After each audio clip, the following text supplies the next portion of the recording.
tal chicos? Bien, rehaciendo el video porque nos dimos cuenta que no servía el audio. Bien, la vez anterior o clases anteriormente habíamos mencionado que las características de los materiales, de los átomos del material, definen si este material va a ser buen conductor o no. En el caso de la imagen que estamos viendo en pantalla, hacía referencia a cómo un árbol bajo ciertas circunstancias puede conducir y tomando en cuenta que este está hecho de un material que nosotros normalmente consideraríamos un mal conductor, como lo es la madera, bajo ciertas condiciones este puede conducir. En el caso de la descarga atmosférica sería que la diferencia de potencial y la atmósfera en esa ruta que traza el relámpago o el rayo encuentra el camino de menor oposición a cerrar el circuito precisamente a través de la ruta y del árbol. Y es entonces cuando la descarga eléctrica suele caer en lugares altos y en árboles que están dispuestos en el lugar de la tormenta eléctrica o donde está sucediendo esto. Bien, en línea van a encontrar un documento donde hay una síntesis de nuevamente esta razón de la propiedad de los materiales en el hecho de que pueden ceder o adquirir electrones y esto los convierte en buenos o malos conductores.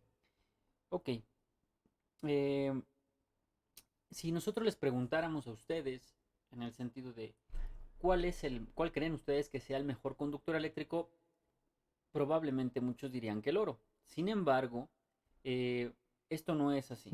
Chequen aquí esta lista o esta tabla nosotros que podemos encontrar y es una tabla de resistividad, es decir, cuánta resistencia presenta la materia de la que está compuesto el conductor o la materia por sí misma al paso de los electrones, al flujo de corriente.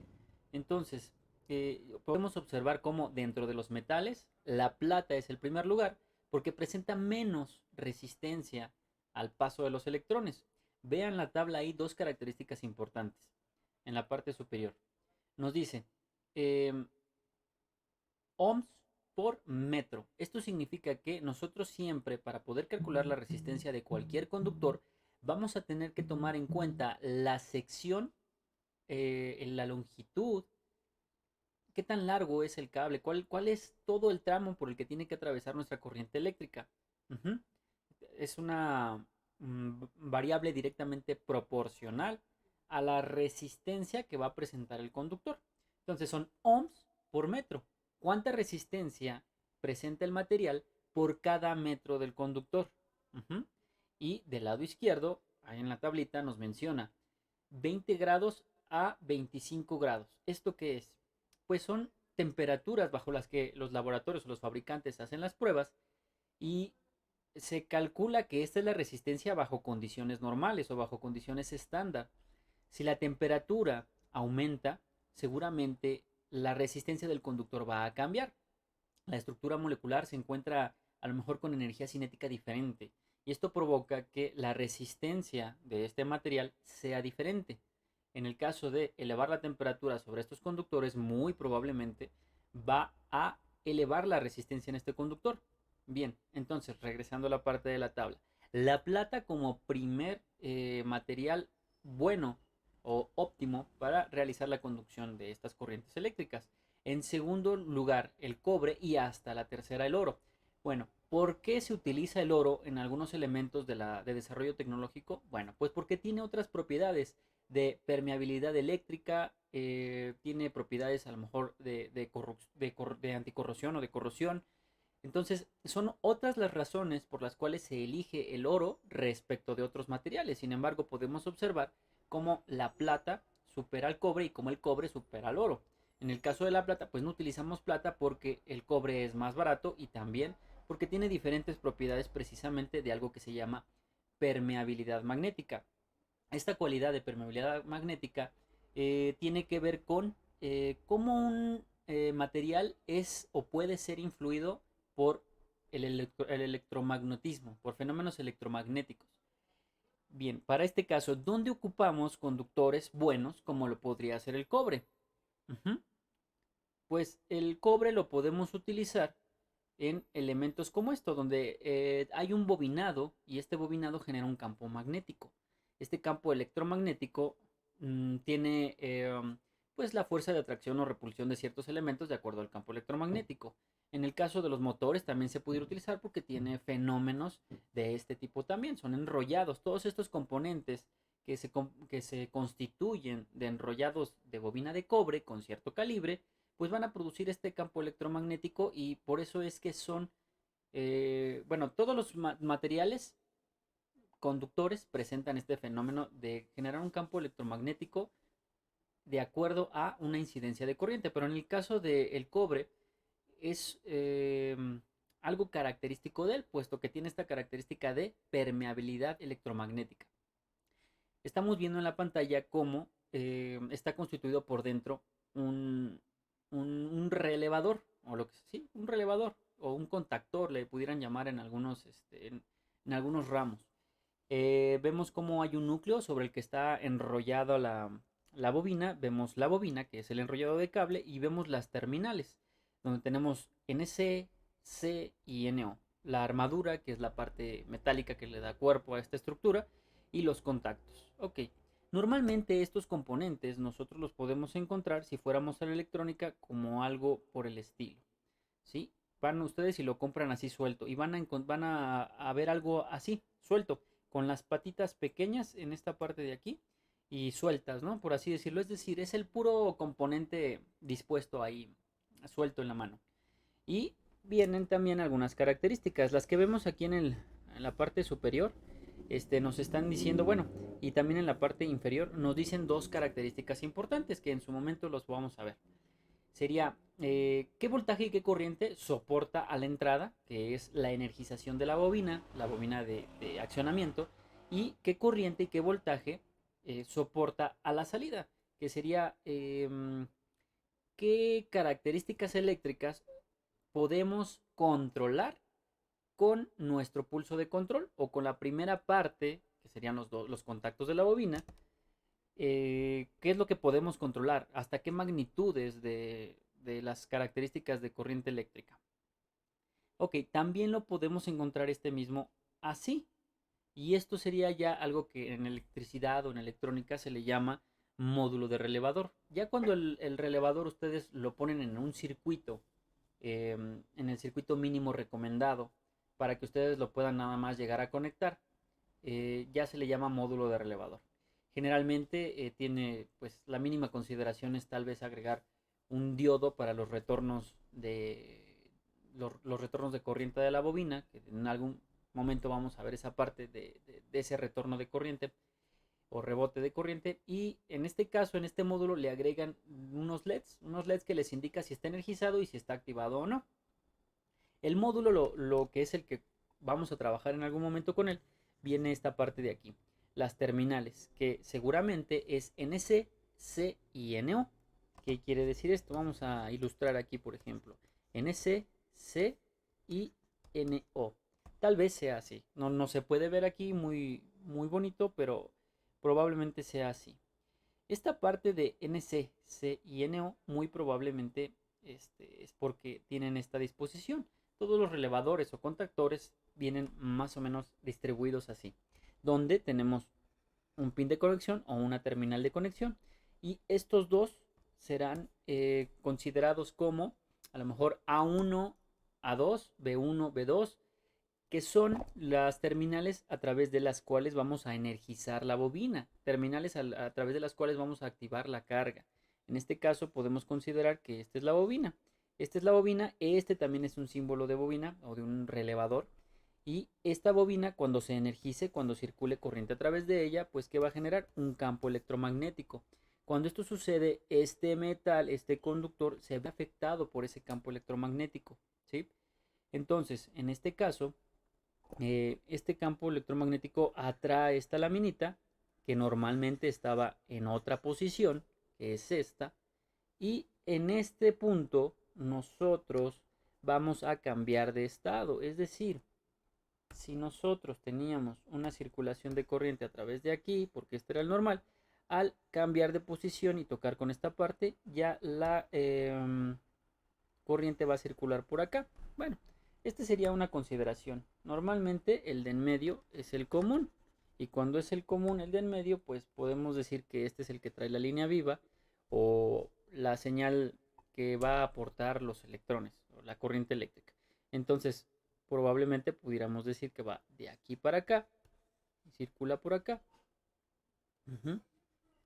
O en otro caso circula por acá. No importa, recuerden que al cerrar circuito simplemente establece este flujo de electrones en un sentido. Pero a final de cuentas estamos cerrando el circuito. Bien, generalmente, como lo mencionábamos, esta es la disposición de los relevadores. En alguna clase posterior, ya que lo estemos utilizando, vamos a ver cómo podemos nosotros comprobar este relevador y las características un poquito más a fondo de este relevador. En este caso, como observamos, vamos a quitar esto para volver a ilustrar. Miren, habíamos mencionado que aquí tenemos una terminal con la que normalmente está haciendo contacto. Esto quiere decir que si nosotros el relevador lo encontramos en la mesa y colocado en la mesa sin activar, sin ninguna conexión, los contactos ya poseen una disposición, es decir, ya hay un contacto que está cerrado en esa parte y a eso sería NC, es decir, normalmente cerrado o en inglés que suele ser la nomenclatura de todos los dispositivos, normally closed. Y el COM, que es common, porque significa el común de nuestro circuito, pues va a estar en este otro punto. Cuando esto cambia de este punto a este punto, entonces nosotros pasamos a conducir a través del normalmente abierto. Y entonces ese será el flujo. Ahora ya no va en este sentido. Ahora va acá. ¿Sí? Esta es la manera en la que nosotros podemos utilizar el relevador. Entre sus muchas otras características podemos decir que el relevador aísla. ¿Por qué? Porque entre esta parte y esta parte realmente no se está produciendo un intercambio de electrones, un intercambio de corriente eléctrica, sino que cuál es el medio de transmisión de movimiento de energía entre un punto y el otro, pues el electromagnetismo. Esta propiedad del buen conductor, como lo es el cobre, esta permeabilidad del cobre nos permite poder tener una interacción con los materiales, en este caso es el cobre, y poder realizar movimientos mecánicos y por esto, sin tocarlos, podemos pues activar cargas o producir este tipo de fenómenos. Esta es una de las ventajas que nosotros podemos tener con este tipo de componentes. Un relevador les ayuda a activar cargas, a componer cargas de diferentes magnitudes. Por ejemplo, otra característica sería que en esta parte nosotros podemos manejar a lo mejor corriente alterna, ¿sí? De 120 y tantos volts a un ampero más, etcétera, ¿no? Según las características también que el relevador, el dispositivo les otorgue. Y de este lado a lo mejor estamos trabajando ya con el microcontrolador y entonces el microcontrolador o la electrónica de control sería a lo mejor de corriente directa, con un voltaje y con un amperaje más pequeños, que apenas alcanzan a energizar el bobinado de nuestro relevador. Y esto nos permite poder activar cargas amplias, cargas grandes, con pequeñas corrientes, con pequeños voltajes. Entonces, este es un elemento bastante importante que nosotros vamos a utilizar. Ujú. Ok, adicional a eso, este tipo de elementos nosotros lo podemos encontrar en presentaciones como el relevador automotriz y también en presentaciones como el relevador industrial o contactor industrial, como también en algunas ramas se le puede llamar. Son elementos que nosotros, nuevamente, mediante una bobina, podemos generar este fenómeno electromagnético y poder realizar movimientos mecánicos, activar o desactivar láminas que hagan contacto, polos que hagan contacto, y por eso pues, nosotros podemos realizar el control. En el caso de este relevador industrial, pues trae otras características como el retardo de disparo, si nosotros vamos a soportar cierta temperatura para a que lleguen nuestras terminales para poder realizar una desactivación del motor, también lo podemos configurar para que proteja bajo ciertas características de operación a nuestras cargas, como lo podría ser un motor. Y también tenemos botones como el de reset, que sería en algún momento dado que se active la protección, poder resetear la protección. Y en algún momento dado también tenemos el botón de stop, porque si nosotros tenemos alguna emergencia, estos botones rojos dados en la línea de producción o en estas partes nos permite interrumpir procesos precisamente por seguridad. Bien, para este caso observen cómo este relevador es de tres terminales, es trifásico. O se puede utilizar, lo pueden utilizar únicamente como control de una fase, pero están diseñados precisamente para la industria, por lo que es muy común encontrarlos en esta presentación de tres fases. Bien, en este punto nosotros estamos viendo las tres fases de activación o de fuerza, es decir, de la carga, pero no estamos viendo todavía las terminales, bueno, sí las estamos viendo, están al frente, que son las terminales de activación, ¿sí? Estas tres de aquí arriba, de acá abajo, perdón, son las terminales de fuerza y estas de aquí de arriba son las terminales de control, que es como nosotros podemos eh, activar nuestro componente. Este tipo de relevadores se ven en un diagramita, pues más o menos así, repasando la parte del diagrama. Es el componente que está integrado y lo único que nosotros estamos disponiendo serían las terminales. Ajá. Y aquí podemos ver cómo el normalmente cerrado, o sea, siempre se va a representar así. Las condiciones de estos elementos en la simbología suelen representarse en el estado sin energizar como primera opción. Y lo que estamos viendo es precisamente eso. Como en su estado natural la lámina permanece haciendo contacto con el contacto que se le llama normalmente cerrado. Y al activar bajará y hará contacto con el que se llama normalmente abierto.